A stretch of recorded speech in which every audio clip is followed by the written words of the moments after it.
Formalmente el ejército hizo en la gestión del general Balsa una autocrítica que para nosotros, para mí por lo menos, perdón, es insuficiente, escasa y contribuye a algo que yo voy a volver en el debate, que es a la construcción de un relato a diferencia de la descripción histórica de los hechos. Creo que tenemos que hacer todos los esfuerzos para dialogar y también poner de relieve que la violencia que se vivió en la Argentina también tuvo una contribución por parte de quienes queríamos una sociedad más justa, una sociedad mejor.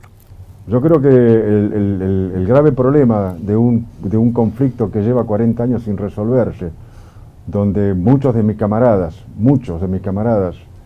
están detenidos, están condenados por leyes que son posteriores a los hechos que se juzgan.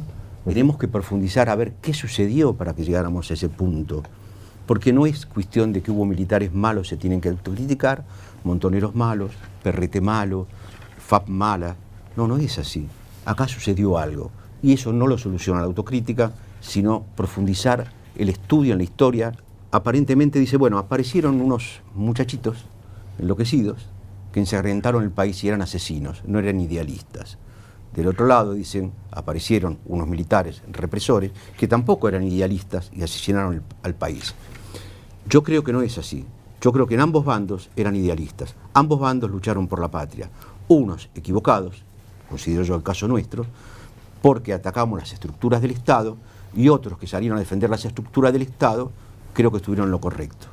Necesitamos todos los datos históricos. Creo que eso tiene que ser completado, D'Angelo, con los registros de lo que pasó con los 30.000, como sostenés vos, no son 30.000, los que sean los registros que el Estado tenga, que las Fuerzas Armadas tengan, de quienes estamos buscando todavía a nuestros familiares desaparecidos. Eso va a ser una contribución al debate histórico muy importante y por eso me pliego a esto que vos decís, no solamente porque tenemos que reconocernos como argentinos, tenemos que reconocernos en la diversidad, sino también nos tenemos que reconocer en las atrocidades que en el Estado se hicieron. Primero, yo no defiendo el proceso. Yo estoy pensando en mis camaradas, que están sometidos a leyes que fueron posteriores a los hechos y se les niega la justicia. Quiero que se reconozcan las víctimas de los atentados terroristas, de los atentados de los movimientos revolucionarios, que son más de 15.000. Quiero que se den a conocer las listas de la CONADEP. Quiero que se conozca bien que si los movimientos revolucionarios eran jóvenes idealistas, también nosotros éramos jóvenes idealistas.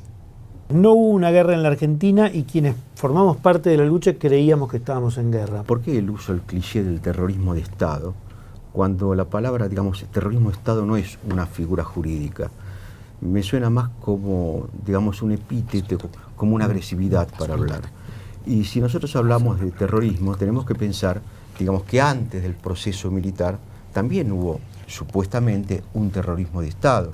No tenemos que olvidar la AAA. Pero tampoco nos tenemos que olvidar que nosotros iniciamos una escalada por la toma del poder, que eso implica una guerra revolucionaria, para tomar las estructuras del Estado. ¿Por qué la política falló y nos llevó a la guerra? Si tomaban el poder, ¿iban a implantar qué? ¿Una dictadura, la cubana o qué? Yo creo que conociendo las características argentinas y viendo la inmigración nuestra, nuestra herencia ideológica, yo creo que los fusilamientos hubieran sido o como en España o, por qué no, como Stalin. O sea, miles. Yo creo que hubiera sido sangriento. ¿Ustedes hubieran fusilado a miles de personas? No yo, estoy diciendo lo que hubiera sucedido históricamente. Posiblemente yo hubiera sido uno de los fusilados, ¿no? Porque siempre fue un tipo con pensamiento propio, etcétera, etcétera. ¿Es verdad que usted, Labraña, fue el que inventó el número de 30.000 desaparecidos? Sí, es correcto. No se podía plantear el genocidio, porque Ámsterdam es una sociedad que sufrió mucho, porque es una sociedad judía. Entonces, frente a 6 millones de personas, hablar de 3.000 personas de genocidio no servía como argumento. Llegaron a 100.000 las cifras. Y no sé, salió, no sé, sacaron del bolillero 30.000, que es lo que había dicho yo, y se aceptó 30.000. Y ustedes reconocen que secuestraron y asesinaron gente.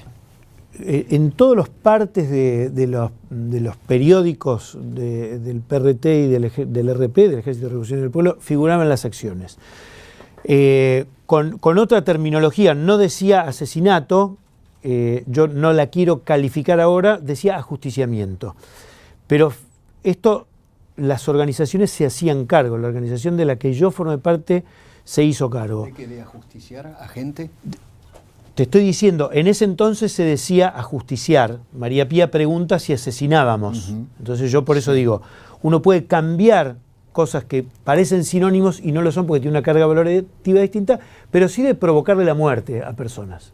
Hoy uno puede decir son asesinatos, algunos son asesinatos, otras fueron muertes en combate y otras fueron muertes horrorosas, como contaba el otro día Silvia Ibarzábal. Ahora quiero decir también, porque acá escucho que Labraña dice el terrorismo de Estado es, ¿cómo dijiste? Es una entelequia. Terrorismo de Estado fue haber secuestrado en campos de concentración y torturado hasta el asesinato a miles de personas. Pero estoy deseoso de que algún día nos podamos sentar y reconozcan, no individualmente yo torturé y yo tiré de un avión, pero que los militares que participaron en esos años en la represión se hagan cargo de que tuvieron un ejército donde la tortura fue un crimen perpetrado contra miles de argentinos y que no han guardado los documentos y no los han hecho públicos. No, no es así, pero bueno. ¿No torturó el ejército? Sí. Estoy un poco decepcionado con Anguita. Yo pensé que su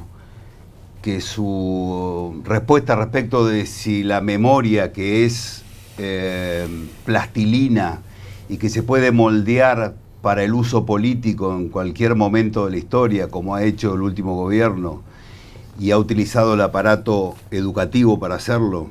Anguita debería estar preso, pero yo le recuerdo que usted ya estuvo preso, ¿no? ¿Cuánto tiempo? 11 años. 11 años.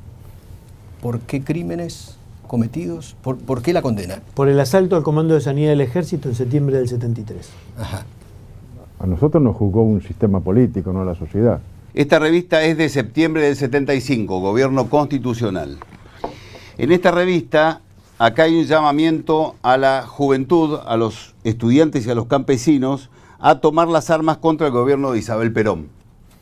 Ajusticiamiento, hablando de ajusticiamiento. Acá describe un ajusticiamiento, que es una palabra complicada. Creo que Eduardo Anguita va a tener que cambiarla después con otro ejemplo que voy a dar.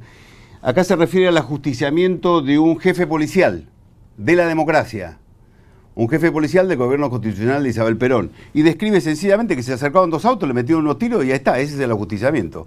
Lamento que D'Angelo no traiga partes de los campos de concentración, de La Perla, de Campo de Mayo y de los cientos de centros clandestinos de detención donde se torturó y se asesinó gente y se la tiró de los aviones, porque todavía estamos buscando a esas personas. El 24 de marzo se volteó a un gobierno con miles de defectos, pero que tenía previsto llamar elecciones. Pero Anguita, lo querían voltear ustedes antes. Sí, sí, sí. En otros países, como Colombia, las Fuerzas Armadas no tomaron el poder junto a José Alfredo Martínez de Hoz. Hubo un plan sistemático para terminar con los combatientes guerrilleros, eso sí hubo un plan sistemático, en donde se emplearon procedimientos de combate y procedimientos reñidos absolutamente con los derechos humanos. Por ejemplo, tortura, desaparición de personas, robos de bebés, sí, campos de concentración. Sí, creo que efectivamente deben haber existido torturas que condeno. Yo creo que el camino de la concordia no es tirarnos carpetas, a ver quién fue más malo, quién fue el más perverso. Yo creo que acá estamos perdiendo el objetivo. Acá hubo mucha sangre, mucha guerra, hay prisioneros políticos, hay gente desaparecida, hay víctimas de ambos lados que lloran, que todavía sus muertos. Y no comprendemos que todo esto es el epifenómeno de un largo proceso en la historia argentina. Si nosotros no nos dedicamos a ver qué pasó en la Argentina, por qué se produjo esto, esto se va a repetir. La sociedad de los años 70 era desigual, pero era infinitamente mejor de la que tenemos ahora. Había 5% de desocupación, 6-7% de pobreza. Ahora vivimos en una sociedad donde el 6 o 7 es de indigentes probablemente, y tenemos más de 30% de pobres. No quiero que los jóvenes que hoy están viviendo desesperanza vivan un conflicto armado. No lo quiero decididamente.